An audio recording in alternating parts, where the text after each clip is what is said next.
Bonjour, Didier Cosse, expert News Assurance.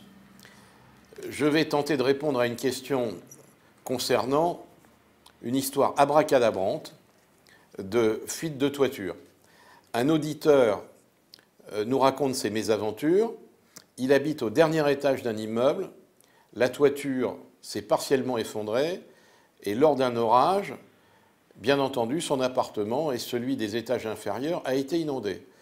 Tout le monde se retourne vers lui réclame des indemnités ou des remboursements dans le cadre de recours, et il n'arrive pas à faire jouer l'assurance de la copropriété.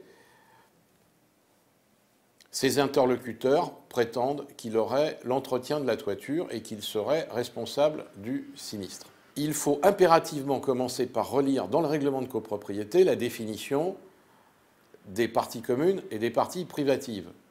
Il est assez invraisemblable d'imaginer que le règlement de copropriété considérerait la toiture comme une partie privative.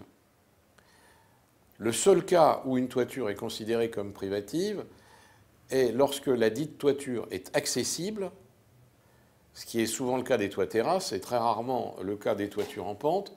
Et effectivement, dans cette hypothèse, le copropriétaire qui a l'accès à cette toiture terrasse, qui en a l'agrément, doit assurer l'entretien courant au sens des règles de l'art.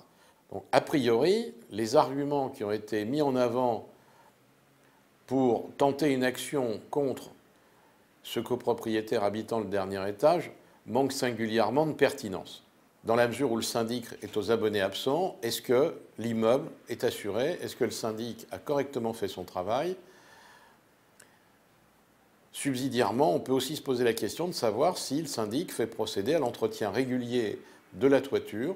Et je vous rappelle qu'il est nécessaire de faire une visite annuelle par un couvreur pour assurer l'entretien courant de la toiture, quel que soit le type de toiture.